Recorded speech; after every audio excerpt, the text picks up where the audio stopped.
ഇത് മാസ് മോട്ടോഴ്സിൽ നല്ല Honda Activa 110 cc Activa 110 general സർവീസായിട്ട് നമ്മൾ കയറ്റിയിട്ടുണ്ട്. ജനറൽ സർവീസ്, അതേപോലെ ഓയിൽ ചേഞ്ച്, വാട്ടർ സർവീസ്, സീറ്റിൻ്റെ ഒരു ബോൾട്ട് ഒരു നട്ട് ചാടി പോയിട്ടുണ്ടായിരുന്നു. അപ്പോൾ അതൊന്ന് പിടിപ്പിക്കുക.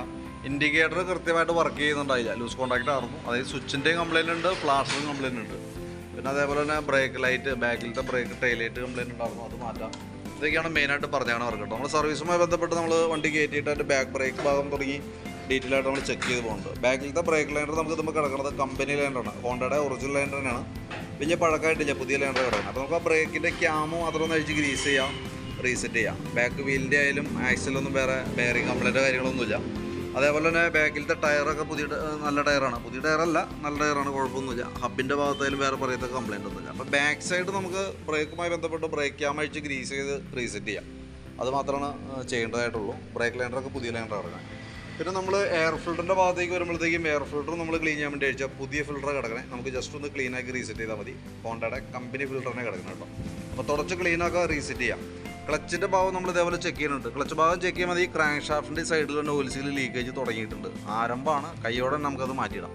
പിന്നെ അതിൻ്റെ ഉള്ളിൽ അത്യാവശ്യം പൊടി കാര്യങ്ങളൊക്കെ ഉണ്ട്, അത് ബെൽറ്റ് വർക്ക് ചെയ്തിട്ടുള്ള പൊടിയാണ്. ക്ലച്ചൊക്കെ ഫ്രഷാണ്, വേറെ പ്രശ്നമൊന്നുമില്ല. സാധാരണ അപ്പോൾ പൊടി കാര്യങ്ങൾ ഇപ്പോൾ ക്ലച്ച് അഴിക്കുമ്പോൾ കൂടുതലായിട്ട് പൊടിയുടെ ഭാഗമല്ല. ഇത് നമ്മൾ കറക്റ്റ് സർവീസ് ചെയ്ത് പോകുന്ന വണ്ടിയാണ്. അപ്പോൾ അതുകൊണ്ട് തന്നെ ക്ലച്ചിൻ്റെ ഭാഗത്ത് വേറെ പറയത്തക്ക യാതൊരു കംപ്ലയിൻറ്റും ഇല്ല. ആ ക്ലച്ചിൻ്റെ ഓയിൽ സീൽ, ആ ക്രാങ്ക് ഷാഫ്റ്റിൻ്റെ ഓയിൽ സീൽ മാത്രം മാറ്റിയിട്ട് നമുക്ക് റീസെറ്റ് ചെയ്താൽ മതി.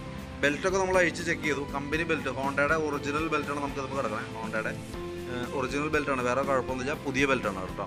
പിന്നെ അതിൻ്റെ വേരിയേറ്റർ ബോഡിയൊക്കെ നമ്മളൊന്ന് അഴിച്ച് ചെക്ക് ചെയ്യുന്നുണ്ട്. അതിനകത്ത് നമുക്ക് വേരിയേറ്റർ ബോഡിക്ക് ഇവിടെ ചെറിയൊരു പ്ലേ കാണിച്ചു തുടങ്ങിയിട്ടുണ്ട്. അതേപോലെ തന്നെ റോളർ നോക്കുമ്പോൾ ചില ഭാഗങ്ങൾ തിരിച്ച് തേയ്മാനമ്മനുണ്ട്. അപ്പോൾ വലിയ താമസമില്ലാണ്ട് നമുക്ക് ഈ സെറ്റ് നമുക്ക് മാറ്റിയിട്ട് വന്നേക്കോട്ടോ. പക്ഷേ ഇപ്പോൾ മാറ്റണ്ട, നമുക്ക് പരമാവധി ഉപയോഗിക്കാം. മാക്സിമം ഉപയോഗിച്ചിട്ട് മാറ്റിയാൽ മതി. പക്ഷേ കംപ്ലയിൻറ്റ്സ് തുടങ്ങിയിട്ടുണ്ട് കേട്ടോ. അതിപ്പോൾ നമുക്ക് നെക്സ്റ്റ് സർവീസിലൊക്കെ നമ്മൾ ഇതേപോലെ തന്നെ ഡീറ്റെയിൽ ആയിട്ട് അഴിച്ച് ചെക്ക് ചെയ്യും. കംപ്ലയിൻറ്റ് കൂടുതൽ തോന്നുകയാണെങ്കിൽ അടുത്ത സർവീസിൽ നമുക്ക് മാറ്റി കളയാം. അതല്ലെങ്കിൽ വീണ്ടും നമുക്ക് ഇട്ട് ഓടിക്കാം കേട്ടോ. പിന്നെ അതേപോലെ തന്നെ ഒരു ബെൻഡെക്സ് യൂണിറ്റാണത്, ചെറിയൊരു ടൈറ്റ് പോലെ കാണിച്ചു തുടങ്ങിയിട്ടുണ്ട്. അതൊന്ന് ലൂബ്രിക്കേറ്റ് ചെയ്ത് കയറ്റിയിടാം. പിന്നെ അതേപോലെ ക്ലച്ച് വെയിറ്റ് വരുന്ന യൂണിറ്റാണത്, അതിൻ്റെ വർക്കിംഗ് ഒക്കെ നമ്മൾ ചെക്ക് ചെയ്തു, വേറെ പ്രോബ്ലം ഇല്ല, ക്ലിയർ ആയിട്ട് വർക്കാവുന്നുണ്ട്. അപ്പോൾ ജസ്റ്റ് ഒന്ന് ക്ലീൻ ചെയ്ത് ക്ലച്ചിൻ്റെ ഭാഗത്തായാലും ഒന്ന് ക്ലീൻ ചെയ്ത് റീസെറ്റ് ചെയ്യുക. ആ ഓയിൽ സീൽ മാത്രം മാറ്റിയിടാം. ഇവിടെ ഈ കംപ്ലയിൻറ്റുകൾ തുടങ്ങിയിട്ടുണ്ട്, ആരംഭമാണ്, തേയ്മാനം തുടങ്ങിയിട്ടുണ്ട്. പക്ഷേ ഇപ്പോൾ നമുക്ക് മാറ്റേണ്ട, അടുത്ത സർവീസിൽ നമുക്ക് ചെക്ക് ചെയ്ത് നോക്കാം. ഇതേപോലെ തന്നെയാണ് ഇങ്ങനെ തന്നെ ഓടിക്കാം. അതല്ലെങ്കിൽ കൂടുതൽ തേയ്മാനം ഉണ്ടെങ്കിൽ അടുത്ത സർവീസിൽ നമുക്ക് മാറ്റിക്കാം. പിന്നെ അതേപോലെ ഈ ഹെഡിൻ്റെ ഭാഗത്തേക്ക് വരുമ്പോഴത്തേക്ക് ഹെഡ് കവർ ഗ്യാസ്കറ്റ് ചെറിയൊരു ലീക്കേജ് കാണിച്ചു തുടങ്ങിയിട്ടുണ്ട്. ഈ ഭാഗത്തേക്ക് നോക്കുമ്പോൾ അവിടെയൊക്കെ ലീക്ക് ഉണ്ട്. അപ്പോൾ നമുക്ക് പുറമെ ബോഡി കവേർഡ് ആയിട്ടുണ്ടെങ്കിൽ നമുക്ക് അറിയാൻ പറ്റില്ല, താഴേക്ക് ഓയിൽ ചാടുമ്പോഴാണ് അറിയാൻ പറ്റുള്ളൂ. ആരംഭമാണ്, തിരക്കേടില്ലാത്ത രീതിയിലുള്ള ഓയിൽ ലീക്ക് ഉണ്ട്. അപ്പോൾ കൈയോടെ നമുക്ക് ആ ഗ്യാസ്കറ്റ് മാറ്റി റീസെറ്റ് ആകാം. കാരണം എന്ന് വെച്ചാൽ അതല്ലെങ്കിൽ നമ്മളതിൻ്റെ ഉള്ളിലായതുകൊണ്ട് നമ്മൾ പ്രത്യക്ഷത്തിൽ കാണില്ല, താഴേക്ക് ഓയിൽ ചാടുമ്പോഴാണ് നമ്മൾ ശ്രദ്ധയിൽ പെടുള്ളൂ. നമുക്ക് എഞ്ചിനിലാണെങ്കിൽ ആകെ കൂടി 800 മില്ലി ഓയിലുള്ളൂ. അപ്പോൾ നമുക്ക് ഒരു ഡ്രോപ്പ് പോയാലും നഷ്ടം തന്നെയാണ് കേട്ടോ. അപ്പോൾ അത് കൈയോടെ ക്ലിയർ ചെയ്തിടാം.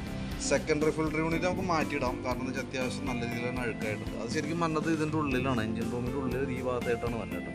അപ്പോൾ അതുകൂടി നമുക്ക് കൂട്ടത്തിൽ ഒന്ന് ചെയ്തിടാം, മാറ്റിയിടാം. പിന്നെ ഫ്രണ്ടിലേക്ക് വരുമ്പോൾ ബുഷുകളൊക്കെ നല്ല ബുഷാണ്, ജസ്റ്റ് ഒന്ന് ക്ലീൻ ചെയ്ത് ഗ്രീസ് ചെയ്ത് റീസെറ്റ് ചെയ്താൽ മതി. ബ്രേക്ക് ലൈനറായാലും അത്യാവശ്യം ഉപയോഗിക്കാൻ എൻ്റെ കുഴപ്പമൊന്നുമില്ല. അപ്പോൾ ഒന്ന് ക്ലീൻ ചെയ്ത് ബ്രേക്കൊക്കെ ഒന്ന് ക്ലീൻ ചെയ്ത് ക്യാമൊക്കെ ഒന്ന് ഗ്രീസ് ചെയ്യുക, റീസെറ്റ് ചെയ്യാം. ഫ്രണ്ടിലേക്ക് വരുമ്പോഴത്തേക്കും ടയറൊക്കെ നല്ല ടയറാണ്, MRF-ൻ്റെ സാപ്പർ മോഡൽ, കമ്പനി തന്നെ മോഡൽ ടയറാണ്, നല്ല ടയറാണ്. പിന്നെ അതേപോലെ തന്നെ നമുക്ക് അതിൻ്റെ വീൽ ഹബിൻ്റെ ഭാഗത്തായാലും വേറെ പറയുന്ന കംപ്ലയിൻ്റ് ഒന്നുമില്ല, ബെയറിങ്ങിനായാലും വേറെ പ്രശ്നങ്ങളൊന്നുമില്ല. അപ്പോൾ നമുക്കത് ക്ലീൻ ചെയ്ത് റീസെറ്റ് ആക്കി വിട്ടാൽ മതി. ബാറ്ററി നമ്മളൊന്ന് ചെക്ക് ചെയ്യുന്നുണ്ട്. ബാറ്ററി നമുക്ക് ഇത് ഇരിക്കുന്ന പുതിയ ബാറ്ററിയാണ്, മൊത്തം ബാറ്ററി 2025 ബാറ്ററിയാണ് കേട്ടോ. വാറണ്ടിയിലുള്ള ബാറ്ററിയാണ്, ജസ്റ്റ് ഒന്ന് ചെക്ക് ചെയ്യണമെന്നുള്ളൂ.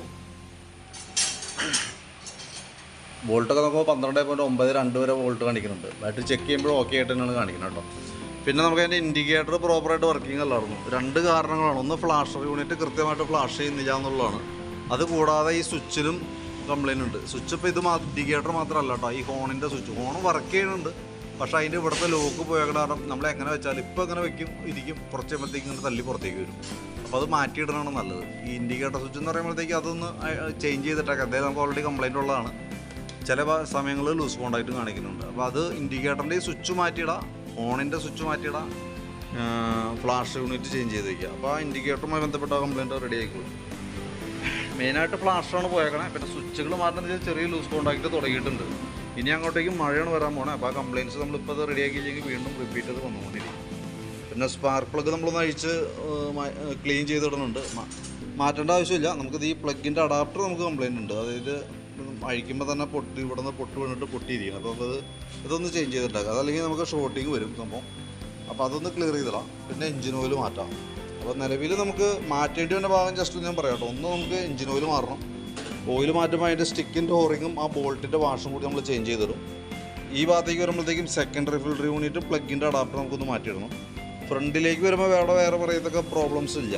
അതായത് ഈ ഭാഗത്തായാലും നമുക്ക് ആ ഇൻഡിക്കേറ്ററിൻ്റെ ഫ്ലാഷറും സ്വിച്ചുകളാണ്. ഇൻഡിക്കേറ്റർ ഫ്ലാഷർ ഇവിടേക്ക് വരുമ്പോൾ ഇൻഡിക്കേറ്ററിൻ്റെ സ്വിച്ച്, ഈ ഹോൺ സ്വിച്ച് നിലവിൽ വർക്കിംഗ് ആണ്. പക്ഷേ ഞാൻ പറഞ്ഞാൽ ഇവിടെ ശ്രദ്ധിച്ചാൽ മനസ്സിലാവും, ഇവിടെ ലോക്ക് അടന്നു പോയേക്കണം. അപ്പോൾ നമ്മൾ കയറ്റി വെച്ചാൽ കുറച്ച് സമയം ഇങ്ങനെ പുറത്തേക്ക് വന്നിരിക്കും. അതുകൊണ്ടാണ് അത് മാറ്റിയിടാൻ പറഞ്ഞത്. ഏകദേശം ഒരു 50-55 രൂപ കൊണ്ടാണ് റേറ്റ് വരാം. കൂട്ടത്തേക്കൂടെ അത് ചേഞ്ച് ചെയ്തിടാം. അതാണ് കുറച്ചുകൂടി ബെറ്റർ കേട്ടോ. പിന്നെ അതുപോലെ ഹെഡിൻ്റെ ഗ്യാസ്കറ്റ് ലീക്കേജ് ഉണ്ട്, അത് കൈയോടെ നമുക്ക് മാറ്റിയിടാം. ഈ ക്ലച്ചിനകത്തേക്ക് വരുമ്പോഴത്തേക്കും ക്രാങ്കിൻ്റെ ഉത്സവം മാത്രമേ പ്രശ്നമുള്ളൂ. അപ്പോൾ അതൊന്ന് ചേഞ്ച് ചെയ്തിടാം. ഇത്രയും കേസാണ് മെയിനായിട്ട് വന്നത് കേട്ടോ. പിന്നെ ശരിക്കും പറഞ്ഞാൽ നല്ല രീതിയിലൊന്ന് വാട്ടർ സർവീസ് ചെയ്യേണ്ട അത്യാവശ്യമാണ്. കാരണം എന്താ വെച്ചാൽ ഇതിൻ്റെ ഉള്ളിലൊക്കെ അത്യാവശ്യം അഴുക്കുണ്ട്. പക്ഷേ നമുക്ക് അതിനുള്ള ടൈം കിട്ടില്ല. കാരണം എന്താ വെച്ച് കഴിഞ്ഞാൽ ഇന്ന് തന്നെ വണ്ടി ഡെലിവറി വേണമെന്ന് പറഞ്ഞതുകൊണ്ടാണ്. കാരണം നമുക്കിത് അഴിച്ചൊക്കെ കഴുകി വരുമ്പോൾ നല്ല രീതിയിൽ താമസം വരും. അപ്പോൾ നാളെയൊക്കെ ആണെങ്കിൽ നാളെ ഒരു ഉച്ചയ്ക്ക് ആകുമ്പോഴത്തേക്കും മതിയെന്നുണ്ടെങ്കിൽ നമുക്കത് കൂട്ടത്തിലൂടെ ക്ലിയർ ചെയ്ത് പോകാം. ഇതെവിടേക്ക് ആയാലും കണ്ടോ, അത് ഈ വേട്ടയെല്ലാം കൂട്ടിയിരിക്കണേ. അപ്പോൾ അതൊക്കെ അങ്ങനത്തെ കേസുകളൊക്കെ ഉണ്ട് അവിടെ ഇവിടെയൊക്കെ. അപ്പോൾ ഒന്ന് ബോഡിയൊക്കെ ഒന്ന് അഴിച്ച് വാട്ടർ സർവീസ് ചെയ്തിട്ട് സെറ്റ് ചെയ്യുകയാണെന്നുണ്ടെങ്കിൽ എവിടെയെങ്കിലൊക്കെ തുരുമ്പുണ്ടെങ്കിൽ അതൊക്കെ ഒന്ന് ടച്ച് ചെയ്ത് പോകാനൊക്കെ ആയിട്ട് പറ്റും. ഇതെവിടെയൊക്കെ ഉണ്ട് തുരുമ്പ്, ഈ ഭാഗത്തൊക്കെ തുരുമ്പുണ്ട്, അതൊന്ന് ടച്ച് ചെയ്യാമായിരുന്നു. പക്ഷെ നമുക്ക് ഓൾറെഡി സമയം ഇല്ലാത്തത് കൊണ്ട് തൽക്കാലം ജനറലായിട്ടുള്ള സർവീസും അതിനോടനുബന്ധിച്ച് വെച്ചാൽ ആ കംപ്ലയിൻറ്റുകളാണ് നമ്മൾ ക്ലിയർ ചെയ്ത് കൊടുക്കണം കേട്ടോ. പിന്നെ എപ്പോഴെങ്കിലും സമയമുള്ളപ്പോൾ കൊണ്ടുപോയി ജനറൽ സർവീസിൻ്റെ കൂട്ടത്തിൽ ചെയ്യുകയാണെങ്കിൽ അതാണ് കുറച്ചുകൂടി ബെറ്റർ. കാരണം എന്ന് വെച്ചാൽ അത്രയും കോസ്റ്റ് കുറഞ്ഞിരിക്കും. കാരണം ലേബർ വേറെ വരില്ല, വാഷിങ്ങിൻ്റെ പൈസ മാത്രമേ വന്നുള്ളൂ. അപ്പോൾ ഇത് ഞാൻ അതിൻ്റെ ഏകദേശം ഒരു എസ്റ്റിമേറ്റ് വാട്സാപ്പിലേക്ക് ഇട്ടേക്കാം. വീഡിയോ കണ്ടപ്പോൾ നോക്കിയിട്ടൊന്ന് റിപ്ലൈ ഇടണം. വണ്ടി തീരുമാനിച്ചിട്ട് ലേറ്റാവും. ഏകദേശം ഒരു 7 മണിയോട് അടുത്ത് എത്തും കേട്ടോ. തീരുമ്പോഴത്തേക്കും കംപ്ലീറ്റ് ആയിക്കാൻ വിളിച്ചോളാം.